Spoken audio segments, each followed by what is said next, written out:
Up to the last lecture, we have seen the blood components, and now we are going to see the very interesting part of this unit and of our body. This is nothing but the heart. Okay, we all know that heart, it is very interesting and very important organ in our body, because it is the main pumping organ of the circulatory system. That means when we are going to study the circulatory system of human being, heart is the main organ of the circulatory system. Without the heart, circulation cannot be completed. Okay, so if there is any of the injury to the heart or any of the abnormalities to the heart, circulation is going to be disturbed. Okay, so heart is the main pumping organ of the circulatory system. Okay, we will see the external features of the heart. Heart is a reddish brown in color. We all know that heart is a reddish brown in color. It is a muscular organ. It is completely made up of muscles. Okay, bones are absent in the heart, and it is hollow from inside because they are having cavity in the heart. That's why the blood is circulated from heart. Okay, so it is a reddish brown, it is muscular organ, and it is hollow. Okay, its volume is about our one fist. If we, what is the meaning of fist? If we fold our fingers, it will make one fist.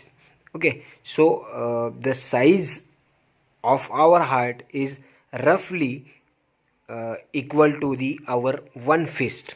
Okay, talking about the weight of the heart, it is about 300 grams in the males and about 250 grams in the females. So it is very little organ.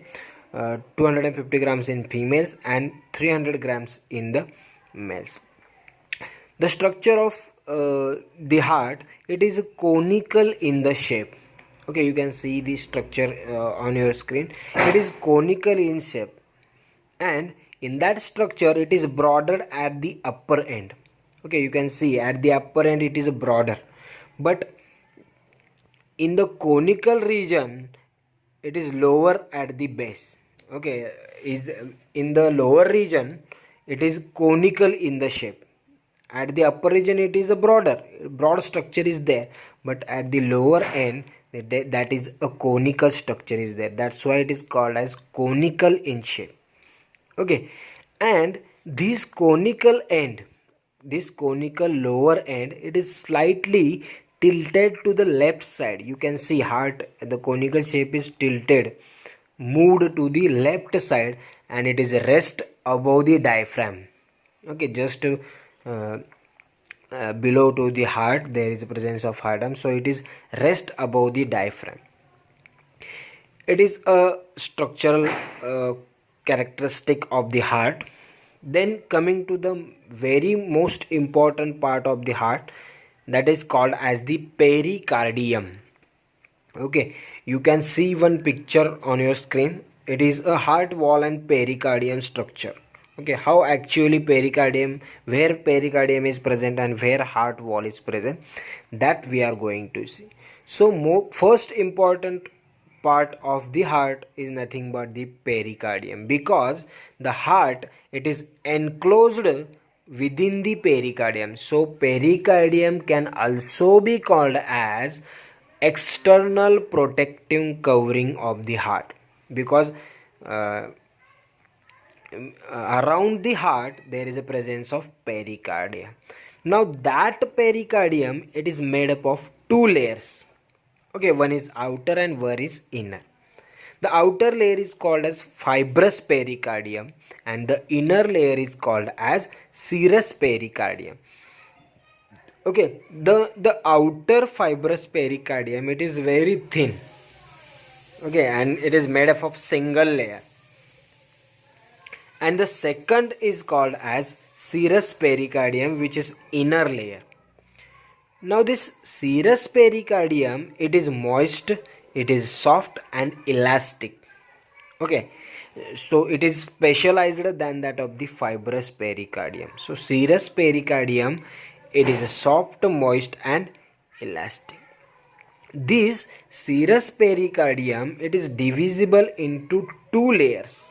You can see in the diagram there are two layers of serous pericardium, parietal layer and visceral layer. You can easily see the parietal and visceral layers, and within that two layers there is a presence of pericardial space. Okay, pericardial space is there, and within that space there is a presence of pericardial fluid, that is about 50 ml, around 50 ml. So serous pericardium, it is made up of two layers, parietal and visceral layers. Within that parietal and visceral layers there is a presence of pericardial space. A cavity is there in between these two layers, and in that pericardial space there is a presence of one fluid that is called as pericardial fluid, that is about 50 ml. Now what is the function of that pericardial fluid?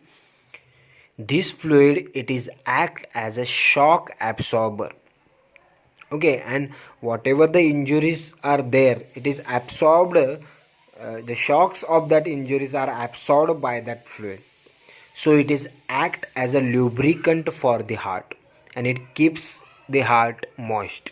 So it is very important. Pericardial fluid is very much important because it is act as a lubricant, it is act as a shock absorber, and it keeps moist the heart. Okay, so this is about pericardium. Now the second part, just inside to the pericardium there is a presence of heart wall. So external covering is pericardium, and just inner to pericardium there is a presence of heart wall. You can see the diagram. Okay, outer is pericardium and inner to that it is a heart wall. Now we know that heart is a mesodermal in origin. That means we made up of three germ layers: ectoderm, mesoderm and endoderm. So heart, it is made up from or originated from mesodermal, okay, layer. So it is mesodermal in the origins. Okay, and the wall, it is made up of three layers. Okay, heart walls is made up of three layers, and that three layers you can see in the diagram. Okay, epicardium, myocardium and endocardium. The name itself tell you that epicardium means it is a outer layer, myocardium is a middle layer, and endocardium is the inner layer. Okay, in the diagram it is shown. The visceral layer of serous pericardium, it is called as epicardium. Okay, the thick middle part is called as myocardium, and inner part it is called as endocardium. So first we will see epicardium. The epicardium, it is outer thin layer formed of flat squamous epithelium cells.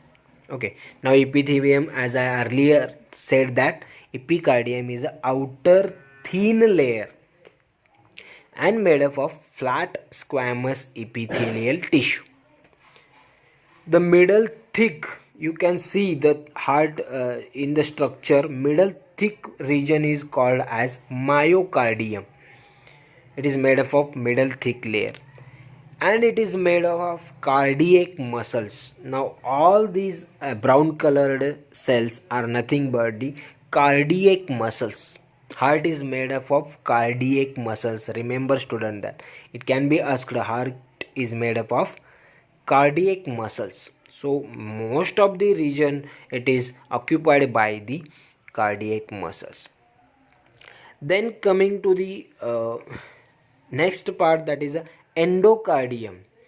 Endocardium, it is an inner single layer, and it is formed of squamous epithelium. It is also formed of squamous epithelium, and it is an inner layer. So epicardium and endocardium, it is single layered, thin single layered and made up of squamous epithelium tissue. But myocardium, it is a middle thick layer, and it is made up of cardiac muscles. Okay, now coming to the functions of these layers. Heart wall in that function of these three layers. Epicardium and endocardium are protective in function. One is the outer and one is the inner. Epicardium and endocardium. So they both functions for the protection. It gives protection to the heart. Okay, but myocardium, it is responsible for contraction and relaxation of the heart, which is very much important because main function of the heart is the pumping, and for the pumping, contraction and relaxation of the heart, it is must. So myocardium, it is responsible for the contraction and relaxation of the heart because there is a presence of cardiac muscles. Okay, so this is about the heart wall and the pericardium. Pericardium is external protective covering, and heart wall, they are having epicardium, myocardium and endocardium.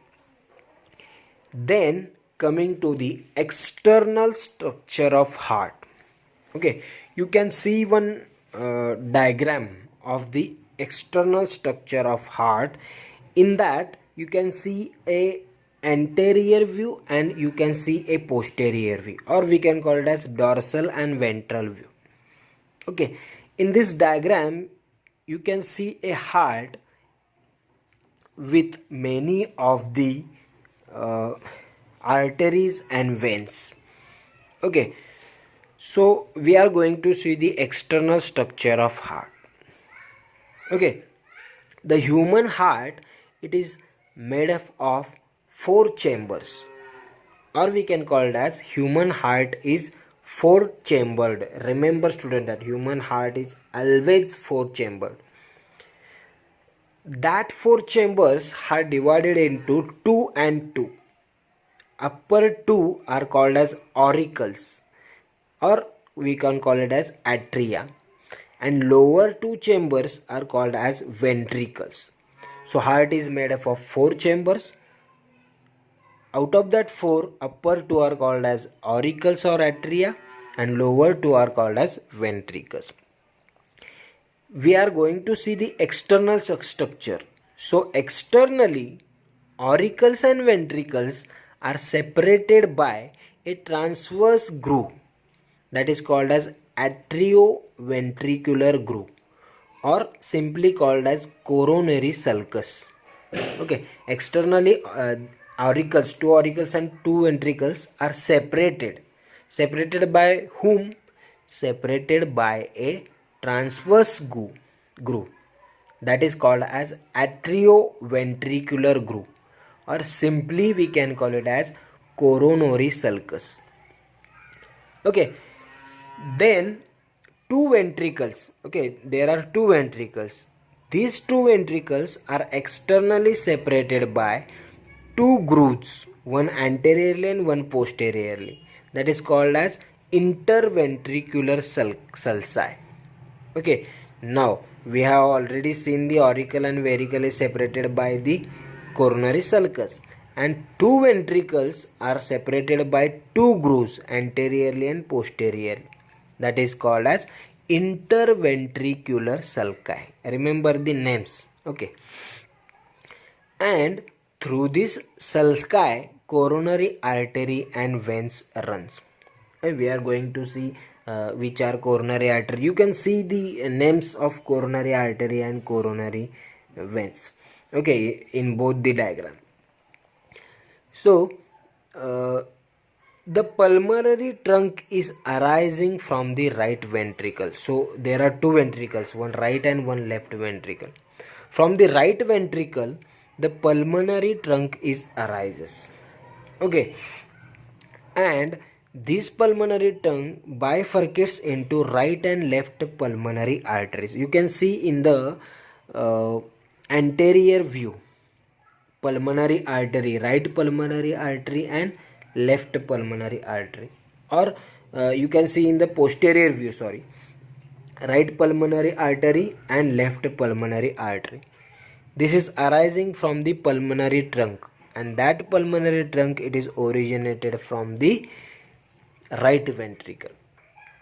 Then aorta, it is arising from left ventricle. Aorta, you can say red colored, at the top of the heart, red colored structure is there, that is called as aorta.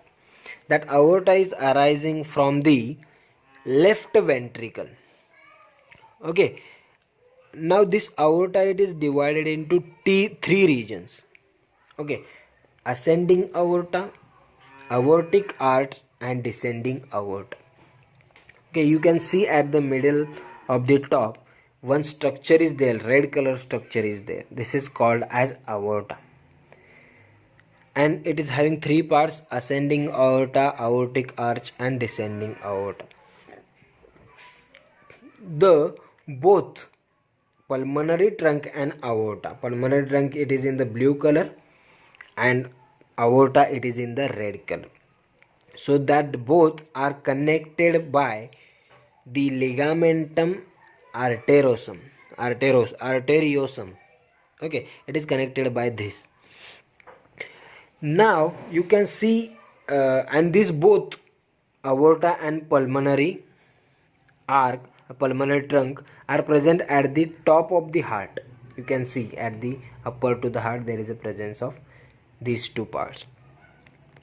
Then aortic arch gives three arteries. You can see at the top of the heart a red color structure is there, and from that red color structure three of the arteries are evolved. Okay, three red color arteries are evolved.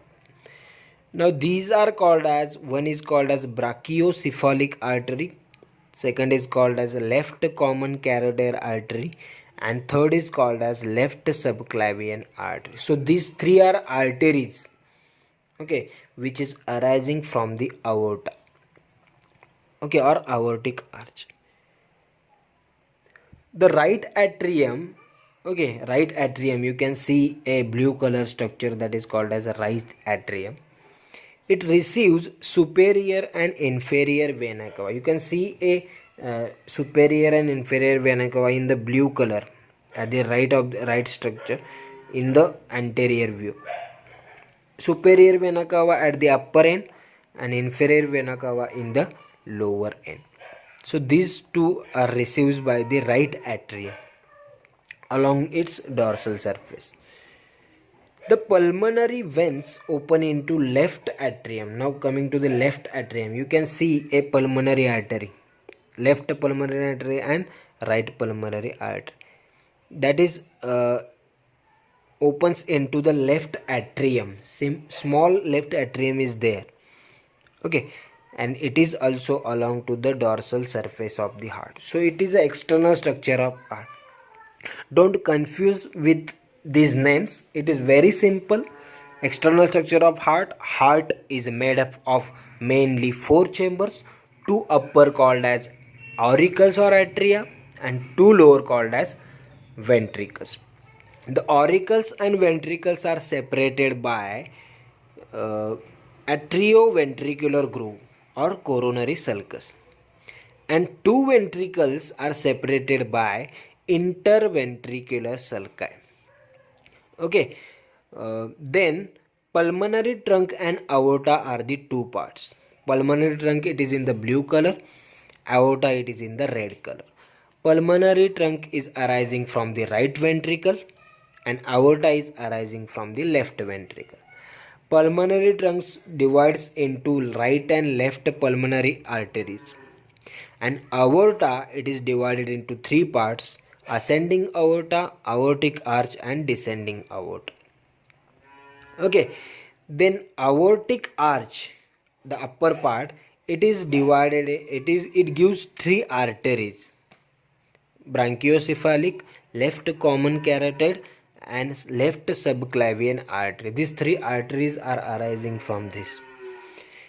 The right atrium receives superior vena cava and inferior vena cava. Okay, and left atrium, from the left atrium, in the left atrium there is a opening of pulmonary veins takes place. This is the simple explanation of the external structure of the heart. In the next lecture, we are going to see the internal structure of the heart. Okay, thank you.